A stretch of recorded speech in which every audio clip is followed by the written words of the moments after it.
and some of the rice as well, and I think there's some herbs and some thyme in there as well.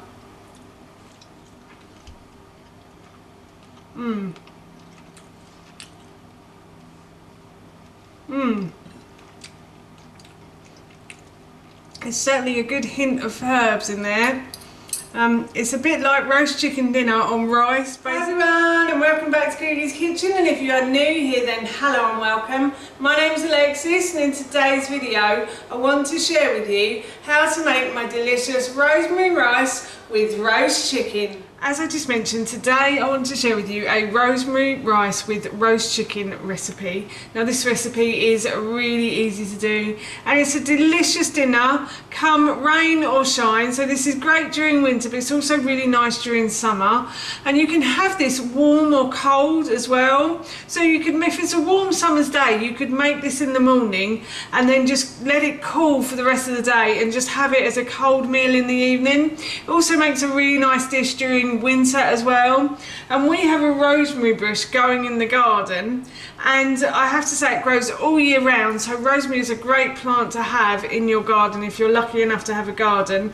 It grows, as I said, all year round, and it's just really flavoursome as well when you add it to dishes. I normally add it to things like roast potatoes or chips, but I thought for a change I'd add it to some rice and see how it tasted, and it was delicious. So I'm going to make this for our dinner today, and what I've done is I have preheated my oven to 200 degrees, and all I'm simply going to do is just cook off some chicken breasts. So I'm just going to lay these in a baking tray.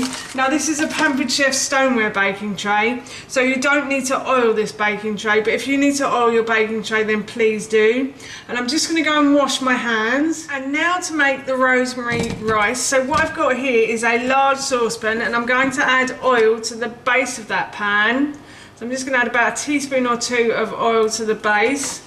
And I'm going to leave this pan to heat up. But before I go, I just want to say that if you have enjoyed this video today and you'd like to see more, then please don't forget to hit that subscribe button. And if you did really enjoy this video, then please feel free to give it a big thumbs up. And if you have any questions or any comments, then please leave those in the comments section below.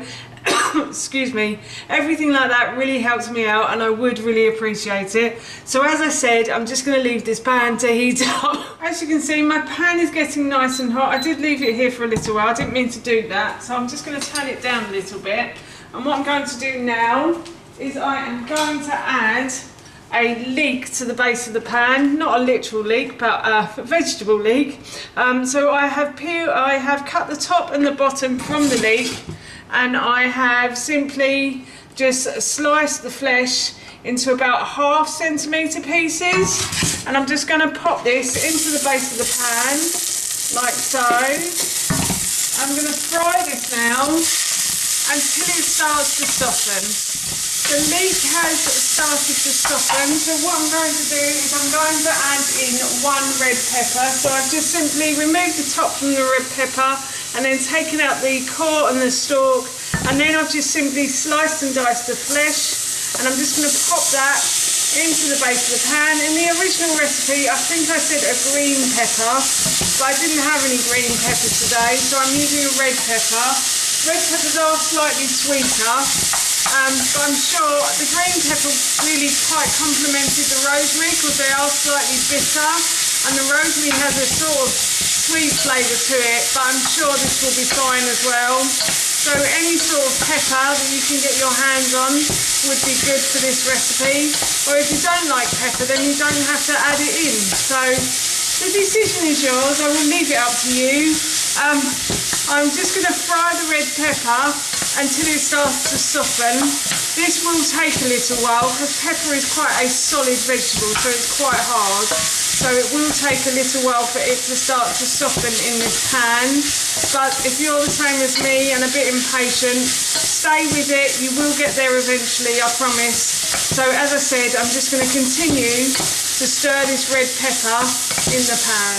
The red pepper has started to soften. It does take about 3, maybe 5 minutes to start to soften. If you want it a little bit harder, if you prefer crunchier vegetables in your rice, then you can leave this in the pan you can just cook this for a little bit less time. So now what I'm going to do is I'm going to add in the courgette. So I've peeled and grated one courgette. I'm just going to pop that in. I've said this in videos before, the reason I tend to grate courgette is because I find it cooks quicker, and also there are certain fussy eaters in this house who don't really like chunky vegetables, so if they don't know it's in there, they will normally just eat it and not realise, to be honest. But also my main reason is because it cooks slightly quicker if it's grated, and it sort of just disintegrates in the rice. It just makes it a bit tastier as well, I find. So I'm just going to continue to fry this for a few more seconds. You just want the courgette to heat through. You don't need to cook it like the pepper, because obviously it's thinner pieces of vegetables, so it doesn't need as long in the pan to cook through and soften beautifully. And now I'm going to add in the rice. So I am making this for 2. The original recipe serves 4. So in here I have about 150 grams of brown rice. I'm just going to add to the pan.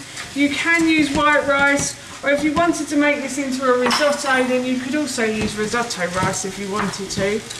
And what I'm going to do is I'm just going to mix the brown rice in with the vegetables like so. And I'm going to wait until it becomes slightly clear and see-through. It should take about 30 seconds to a minute before it does. And then once that's happened, what I'm going to do is I'm going to add in about 600 mils of stock to this as well. So I've got chicken stock here. You can use vegetable stock if you want to, or you could use bone broth as well. The decision again is yours, it's up to you. I'm going to use chicken stock for this. I've just made a fresh batch of chicken stock, and it always makes the rice tastier when I add it to it. So I think that's about 600. I would say if you're doing this for 2, then you will probably need about the same amount of stock as you would excuse me, for 4 people. That's perfect. So the way I test it is I put the base of the spoon into the pan, and when it reaches the top of the ingredients, then I take it out, and if it comes up to about here, which is about 2 centimeters if the liquid comes up to 2 centimeters on the spoon, that's a perfect amount of liquid in there. Excuse me, I've got a bit of a terrible cough at the moment, and that's a perfect amount of liquid.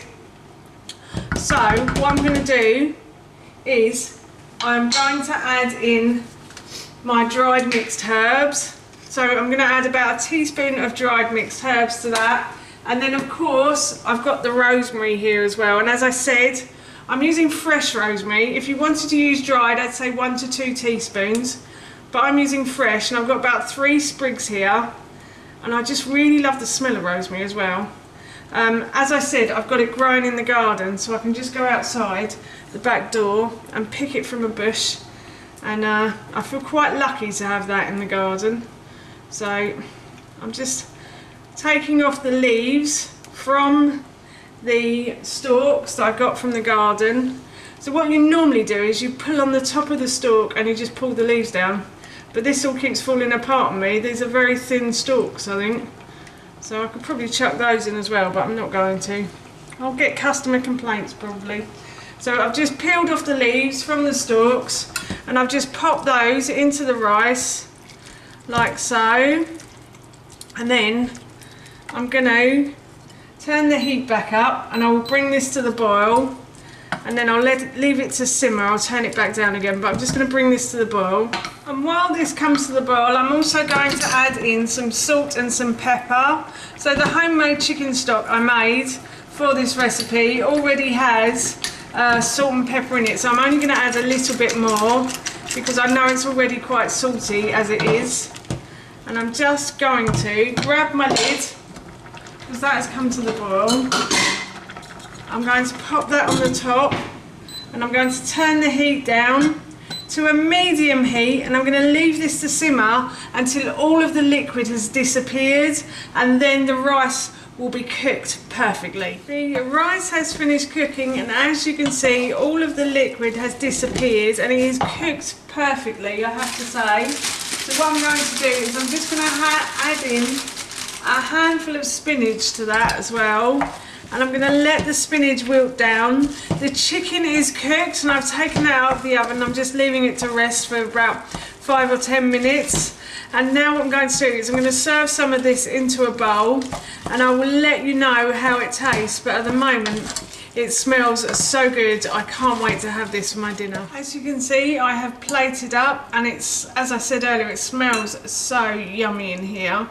I was going to say as well that you can add cheese to this as well. I might add a little bit of nutritional yeast after I finish this video, just on top, just to make this a bit more cheesy, just to add even more flavour to it, but I'm sure it's going to be really flavoursome as it is anyway. So you don't have to add the cheese if you don't want to. And now I'm just going to give this a try. So I've got a bit of the chicken and some of the rice as well, and I think there's some herbs and some thyme in there as well.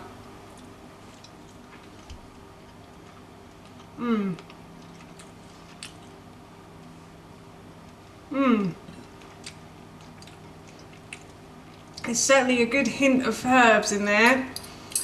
It's a bit like roast chicken dinner on rice, basically. So yes, I'm really looking forward to having this for my dinner this evening. That's how you make this delicious rice dish, and that recipe I will link in the description box below for you. As I mentioned earlier, we're going to be having this for our dinner this evening, and it smells and tastes so good, I can't wait. So for now, that's it from me. Thank you so much for watching. Please feel free to give me a big thumbs up if you enjoyed this video, and please feel free to leave any comments below. And please don't forget to hit that subscribe button. See you all soon. Bye.